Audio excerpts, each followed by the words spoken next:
প্ৰদূষণ তথা বেদখলৰ কবলত পৰিছে মদাতি নৈ। বিটিচিৰ দ্বিতীয় বৃহৎ চহৰ গোসাইগাঁও। গোসাইগাঁও চহৰৰ মাজেদি বৈ গৈছে মদাতি নৈ। দশক ধৰি নৈখনত গোসাইগাঁও চহৰৰ জাবৰ জোথৰ পেলোৱাৰ লগতে দুৰ্গা পূজা, কালী পূজা, লক্ষী পূজাৰ আদিৰ পূজাৰ প্ৰতিমাৰ বিসৰ্জন দিয়া হয় মদাতি নদীখনত। পূজা পাৰ্বণৰ অৱশিষ্ট চহৰখনৰ জাবৰ জোথৰকে ধৰি বিভিন্ন সামগ্ৰী যুগ ধৰি পেলাই আহিছে নদীখন।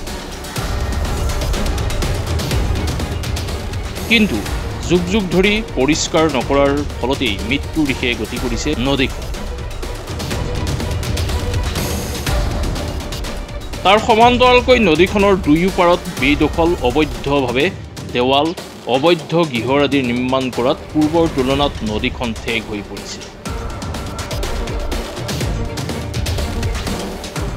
ইয়াৰ ফলত বাৰিষাৰ সময়ত চহৰখনৰ ঘৰবাৰী পথত পানী সোমোৱাৰ পৰিলক্ষিত হৈছে। বিগত কেইবাবছৰৰ পৰা বাৰিষাৰ আহিলেই চহৰখনৰ একাংশ পৰিয়ালে ৩৭ নং ৰাষ্ট্ৰীয় ঘাইপথত আশ্ৰয় ল'ব লগা হয়।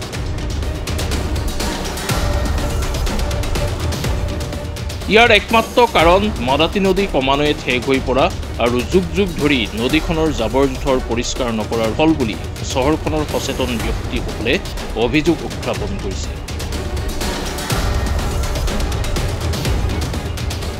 গোসাইগাঁও চহৰ কমিটি, বিটিচিৰ চৰকাৰ। নাগৰিক হিচাপে আমি সময়ে মহকুমা প্ৰশাসন, জিলা প্ৰশাসন, মন্ত্ৰী মহাশয় আৰু বিভিন্ন ক্ষেত্ৰত যিসকল বিষয়াসকল এইবিলাক আহে নদীখন ৰক্ষা কৰাৰ কাৰণে, আমি তেওঁলোকক আমাৰ ডিমাণ্ডটো কৈয়ে থাকিম।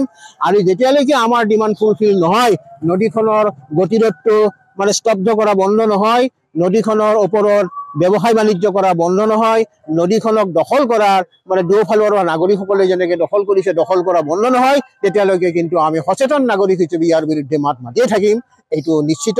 আৰু আশা কৰিছোঁ বিটিচি প্ৰশাসনে এই ক্ষেত্ৰত গুৰুত্বপূৰ্ণ ভূমিকা লৈ তেওঁলোকে নদীখনক ৰক্ষা কৰাৰ কাৰণে আগবাঢ়ি আহিব লাগে। নদী সভ্যতাক আমি যেনেকৈ হওক ৰক্ষা কৰিব লাগিব। নদী হৈছে মানৱ জাতিৰ উৎকৰ্ষ সাধনৰ এটা আহিলা। নদীয়ে মানৱ জাতিৰ গুণ গাই থাকে। নদীক আমি কোনো প্ৰকাৰে অৱহেলা কৰিব নোৱাৰোঁ। নদীক আমি জনসাধাৰণৰ জীৱন ধাৰণৰ এটা অংগ হিচাপে প্ৰতিপন্ন কৰিব লাগিব, যদিহে আমি মানৱ হিচাপে জীয়াই থাকিব বিচাৰোঁ। ধন্যবাদ। আচ্ছা, এতিয়া প্ৰথমতে এইখন আমি যিহেতু বিটিচিৰ বাসিন্দা, গতিকে আমি প্ৰথমতে অসম চৰকাৰতকৈ বিটিচি প্ৰশাসনকে আমি জগৰীয়া কৰিম এই ক্ষেত্ৰত, যিহেতু তেওঁলোকে সম্পূৰ্ণ দায়িত্ব, প্ৰশাসনিক দায়িত্ব এতিয়া বিটিচি প্ৰশাসনৰ বিষয়া কৰ্মচাৰী আছে, বিটিচি প্ৰশাসনৰ ফাণ্ড আছে। বিটিচি প্ৰশাসনে যদি এইটো কৰিব নোৱাৰে, তেনেহ'লে আমি ভাৰত চৰকাৰ নাইবা অসম চৰকাৰক জানিব পাৰোঁ। আৰু এই ক্ষেত্ৰত আমি খুব এটা আশা কৰিছোঁ যে যিসকলে এই নদীখনৰ দুয়োপাৰ দখল কৰিছে, সেইটো তেওঁলোকে অতি শীঘ্ৰে বন্ধ কৰিব লাগে। দখল কৰাটো বন্ধ কৰিব লাগে, মল মূত্ৰ পেলোৱাটো বন্ধ কৰিব লাগে, জাবৰ জোথৰ পেলোৱাটো বন্ধ কৰিব লাগে। এতিয়া দেখা যায়, মই নিজে চাৰিআলিত কেতিয়াবা দেখা পাওঁ, এই যে দোকানীবিলাকে ডাঙৰ এই যে মাছৰ পেকেটসমূহ দলঙৰ ওপৰৰ পৰা পেলাই দিয়ে। এইবিলাক দেখা মাত্ৰকে পানিছ কৰিব লাগে, এইবিলাক দেখা মাত্ৰকে পেনাল্টি লগাব লাগে।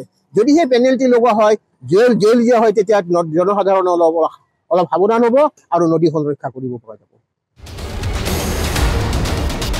অভিভাৱক মন্ত্ৰীক অৱগত কৰাৰ পাছতো কোনো ধৰণৰ গুৰুত্বৰ প্ৰদান নকৰাত দুখ প্ৰকাশ কৰিছে চহৰখনৰ সচেতন মহলে।